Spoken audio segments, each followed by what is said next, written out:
salaamaaleykum amis téléspectateurs yéen ñi safoo di seetaan li ci pet fii nga xamante ni moom mooy Dal Jàmm TV la ma leen waxoon Yasmina ñëwaat na tey nag ñoo am invité de marque ñu koy wax kan Thiat bu Y'en a marre moom mi nga xam ne ragalul dara dëgg moom fa mu nekk da koy jëli tegal la ko sur table comme émission bi ni ñu ko tuddee rek mooy li ci pet kon boog tey jii ñi ngi fii nga xamante ni mooy Awa Plaza nekk en face géej gi doon suñu ñi nga xamante ni ñooy suñu premier sponsor di leen remercier bu baax kon boog ñu dugg ci biir ñu jëli suñu invité bi nga xamante ni mooy Thiat bu Y'en a marre.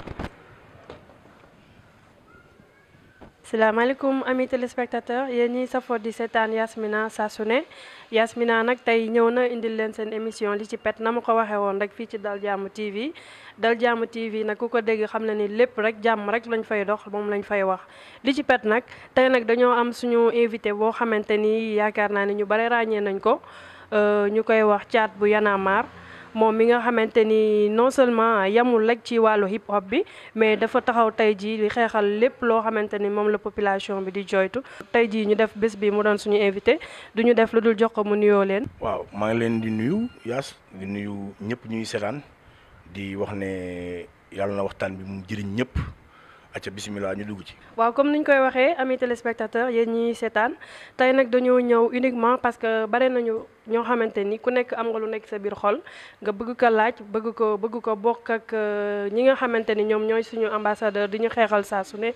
léegi Thiat dama la bëggoon laaj avant tout d'abord gis nañ ni li nga xamante ni moom moo xew ci jamono ji di feebar bi ñu koy woowee mbas mi coronavirus bi mu amee dox ngeen ci ay jéego. dem ba ci wetu président de la république mu recevoir leen ngeen waxtaan bàyyi fa ay kàddu yoo xamante ni daanaka mun nañu wax sax da ngeen tibbee ci xolu askan bi ndaxte ku ci nekk rek yéen li ngeen yóbbu wax ko fa ñun moom la ñu bëggoon wax kon suñu wax ambassadeur donc dañ ko teg fi wóor ma bëggoon xam est-ce que yow démarche bi nga xam ne defoon ngeen ko foofu est-ce que am ngeen ci satisfaction par rapport li nga xamante ni moom moo xew actuellement. d'abord damay tàmbale pour wax ne que bien avant ñuy dem palais bi ñu déggee ne feebar bi Sénégal am na premier cas importé si la Y'en a marre jël responsabilité am dem seeti ministre de la santé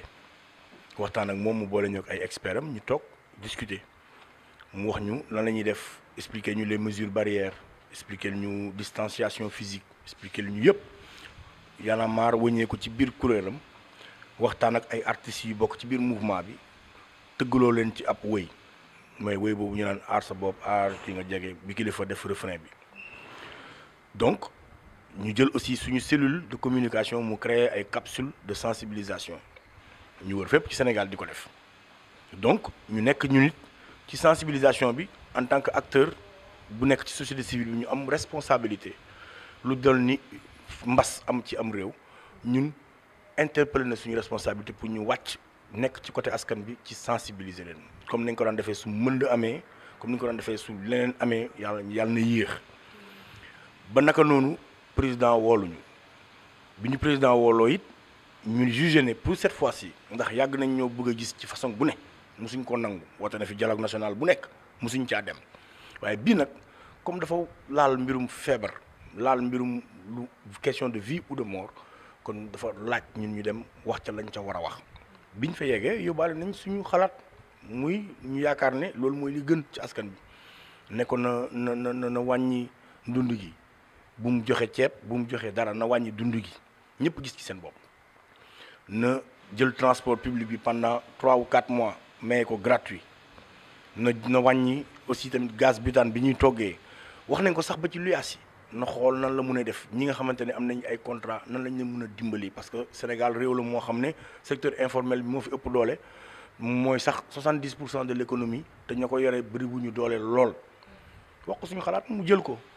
waaye dafa mel ni daf ko jël comme xalaatu ñeneen ña fa demoon rek dugal ci benn tiroiram sànni moom def lam xalaat ne moom la bëgg a def te comme ñun Y'en a marre initiative yi ñu jël yëpp dañ ko def te dërëmu état dugg ci dërëm 15 état duggul ci la ñuy def ñun ñoo choisir jël suñu responsabilité jël nos propres moyens humains xalaat finance ak lépp def ko ci parce que dañu jàpp ne lii mooy suñu responsabilité ci réew mi fii mu toll kon Macky Sall ak nguuram décidé def safaanu la ko askanu Sénégal sant jël ay milliards lu toll ci 1000 mobiliser ko jox gorom mu pasar pasare gorom jox ay xaritam donc mu def ay nouveaux riches te sénégalais yi gisuñ ci seen bopp. Macky Sall ci programme Covid bi mu teg mu diviser le Sénégal en 3 parties lu musul am. On a une classe très riche bu mu renforcer parce que boo leen exonéré de taxes bàyyi leen ñu mun a jaay seen ay produits wala ñu defal seen ay entreprises may nga leen doole.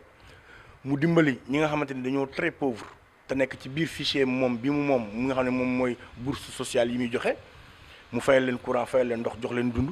waaye sénégalais middle class bi suñu classe gi ñun mu sacrifié ñu ndax ñun fayaluñu ndox fayaluñu courant joxuñu dund suñu salaire jotuñ ko sax à 100% lañ suñu secteur d'activité bi ñu amoon pour am ci ab tas tuut taxaw na kon ñun jàppale wuñu dara ñun daf ñoo assassiné donc il a divisé le Sénégal en 3 parties une classe très riche, une classe très pauvre et une classe moyenne bi mu rey kon échec total la plus beaucoup de tâtonnement damay ibbi école non du ma ko ibbi tëj ko tey damay ibbi jàkka yi te damay tëj jàkka yi te Sénégal xam nañ ne am na dëkk yoo xam ne julli nañ ñu ngi doon julli saa su ne donc bëri na daal ay tâtonnement ba mu neex ko mu xëy ne léegi nag bàyyi naa leen seen bopp dem leen nugoo la xam bootee doomam loolu lañ gis moo tax ñu ne la échec total la si programme Covid bi ni ko Macky Sall doxalee ak nguuram. waaw d'accord comme niñ ko déggee caat wax ko am na ci lenn lu may ñëw nag lu am solo muy lu jëm ci denrées alimentaires yi parce que il paraît que am na ñoo xamante ni jot nañu am ñoo xam ne jotuñu histoire bi yaakaar naa ñu bare déggoon nañ ko beneen bi ci topp mooy li nga xam ne moo jëm ci wàllu ceeb bi il paraît que am na ñoo xam ne sax génnoon nañ di ko manifester di ko wax dafa am ñu jot bu baax am ñoo xam ne bi ñu jot mënuñu ko lekk soo ko gisee sax ni ñu ko génnee ci télé bi ak couleur bi xol nangu ko wala xel nangu ko ma bëggoon xam exactement yow d'après yow lan nga gis ci loolu daal. d'abord fi may njëkk a waxee mooy échec bi njëkk xama mooy ban fàttaliku leen décembre bi passé ministre bi yor mbirum agriculture lan la fi waxoon on a produit plus d'1 million et quelques de en riz et que léegi ñu jot autosuffisance alimentaire te pourtant bi mbas mi ñëwee fan lañ jëlee ceeb bitim réew kon du dëgg kon ministre ba waxul dëgg c'est un mensonge encore buy firndeel ne état wu nguuru Macky Sall duñu wax dëgg benn deuxièmement ceeb bu am ay couleur ak am ay plastique ak ay caoutchouc ak ay yooyu noonu man awma ci firnde bu leer waaye jàpp naa ne distribution bi na ma waroon demeewu ko parce que distribution moo warutoon am ñun du ñu ay miskin bañ ñuy sarax mbas moo am wàññil njëgu dund gi Sénégal yëpp fekkee ko ñëpp gis ci seen bopp parce que man tey jii xëy na sama kersa ak sama bañ yenn yi mun na maa tax ma bañ a lam laaj ci ceeb te fekk maa ngi dee xiif waaye bu ñu defoon saaku ceeb 5000 francs li ci des yëpp ci dund gi tomate yooyu yëpp nga wàññi ko de 50% parce que mun na nekk boo jëlee 1000 milliards nga mobiliser ko ci taxes yi ñu ci teg fayee ko taxes yi plutôt que jël ay 1000 milliards jox ay yeneen nit ñu enrichir seen bopp kon foofu la problème bi njëkk a nekk et je suis sûr que Sénégalais yëpp jotuñu seen wàll ci ceeb bi parce que man fi ma dëkk gox bi ma dëkk mosuma gis ku yore mbuus waxuma laa ceeb kon y a un problème parce que marché bi niñ ko joxee la kañ ko jox la fa mu jënd jee la na mu ko jënd jee la bogo jël ay camion mobiliser fii tappale ak lay akum càcc bu leer nañ moom lañ fi def ak lépp loo xamante ne wax nañ ko te dara du ci dëgg mooy que ne lii leer ba leer mooy ne ña ko doon voteel ñoom saa su ne ñoom jot nañ seen wàll parce que Macky il faut calculer que il prépare toujours des élections mi ngi préparé ay locales mi ngi préparé ay législatives moom ci loolu nekk parce que ñoo askan bi soxalu leen mais ñu demee ba toll ci mbirum feebar président du Sénégal di xool ay contrat di joxe ay suufu réew mi suñu littoral bi ñu dem ba toll ci ay mbas président bi di signé di ay décret pour honoraria ay nit ñoo xamante ne liggéey nañ ba bàyyi nga ne da leen di fay ay millions askan bi di dee nga bàyyi tailleur yi bàyyi salon de coiffure yi bàyyi maye yi maire bi jaay cere ñi nga xamante ne seen ay dëbal lañ yor ah góorgóorlu yi nga bàyyi leen sacrifier leen seetaan leen di enrichir ñoo xam ne ñoom am nañ ba noppi kon président boobu moom nekkul président wu réewam président wu kenn xamul kenn xamul la mais askanu Sénégal taxu leen a jóg nguuru Macky Sall. donc daal bu ma déggee li nga wax yëpp kon mën nañu wax ni tey daal affaire yi dafa làqu boog politique dafa rax ci biir de telle sorte que dañ doon fesal wala di wane rek moom d'après bu ñu waxee fesal la wala wane la parce que d'après nu mu demee ak yow li nga wax nii mën nañu conclure que ni affaire bi politique daf ci lax. mais ñoom lépp politique la xam nga Macky Sall bu ñu demee ba gis ko muy dox ci ay conteneurs ceeb di wane ay ceeb loolu dara gën koo ñaaw image boobu dara gën koo ñaaw et puis ça renvoie une mauvaise image du Sénégal que nous sommes un pays affamé ñu ñuy jox ay saaku ceeb image bi moo njëkkul rafet mais organise ton pays, organise ton commerce, discute avec le ministre du commerce ak le ministre du budget ngeen xool nag ngeen mën a wàññee les prix des denrées de première nécessité askan bi yëpp a koy comprendre bu jeexee nga yéegalaat ko parce que duñ dof loo wàññi ci période bi lii moo ko taxoon a jóg bu jeexee nga yéegalaat ko mënoon na nekk mais saraxa ay ceeb loolu yëpp taxal ay tappale la woon pour mën a enrichir ay nit beau frère am muy Mansour Faye donc loolu la ba pare mu teg un comité une commission bu koy saytu bi mu décidé jox Mansour Faye ba pare bañ commencé ñoom la leen neex lay soog a teg commission jox général Ndiaye boobu noonu mu nekk ci jiite ko ana commission bi ana rapport commission bi lan la commission bi def dara gisoo yow gis nga lu la commission bi liggéeyal man de gisuma ko kon ay tappale rek moo ci nekk loolu lañ gis ñun. léegi ñu delluwaat ci lenn parce que il paraît que génne woon nañu xaalis bu bare teg ko ci table bi pour ñu jëm ci wàllu transport bi loolu tamit caat bëggoon naa nga leeralal ci lu bare parce que souvent tey boo defoon micro trottoir da ngay dégg ñu bare di ko wax. parce que loi bu ñu ko tegee pour man jàpp naa ne war naa am ñu ko mën a saytu parce que boo xoolee transporteurs yi ñu leen neex la ñuy def parce que dañuy wax ni xaalis bi matul dara wala boog du yegg si ci ñoom da ngay gis ku war a xëy depuis de 8 heures taxaw ci arrêt bi yàgg fa pendant des heures ndax lan transporteurs yi ñu leen neex la ñuy liggéeyee somme bi nga xamante ne moom la ñu war a teg c'est kenn mënul comprendre daal maanaam un peu de désordre yow lan nga gis daal que affaire yi est-ce que am na règlement est-ce que am na ñu koy coacher teg nañ ko ci yoon ni ñu ko war a superviser nga yaakaar te ba léegi loolu mi ngi am nit ñi ba léegi ñu ngi jooy loolu transport bi ñuy yokku parce que gars yi nee nañu mettre ñu leen dans de très bonnes conditions. mooy li may wax xam nga réew moo xam ne bu ñu demee ba quand le pouvoir vacille quand le pouvoir ne sait plus par où donner de la tête quand le pouvoir n'a plus le contrôle nguuru Macky Sall contrôlé tout Sénégalais yi parce que bu Sénégalais yi ne wuub mu jaar ni ñu ne wóob mu jaar na ñu ne xii mu jaar na le transporteurs yi wax mu ne nii ne rien n'est organisé dans ce pays c'est une cacophonie totale c'est une anarchie totale dans ce pays ce qu'on est en train de vivre et du tey rek je suis désolé mais nos frères transporteurs heure bu événement jotee ñu yokk seen ay pass te mosuñu am daan bu ñu leen teg même nos commerçants aujourd'hui macaroni boo ko bëggee jënd juróomi dërëm sax nga am libre macaroni mais bu ñu ne tabaski des na ñetti fan ñu yokk prix macaroni soble noonu wazalika leneen c'est que aussi loolu bu ñu waxantee dëgg tamit notre société il faut que nos commerçants tamit organiser wu et que tamit ñu jàppale ñu tax wax dëgg dafa jot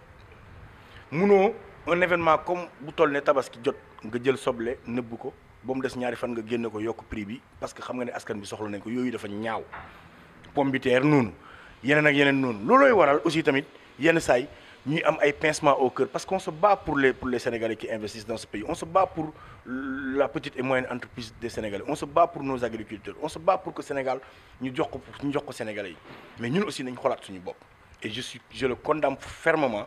je dis que l'État du Sénégal n'a pas fait li mu waroon def mais aussi on n'a pas le droit ñun ci suñu bopp ñuy teg suñu coono suñu ay bopp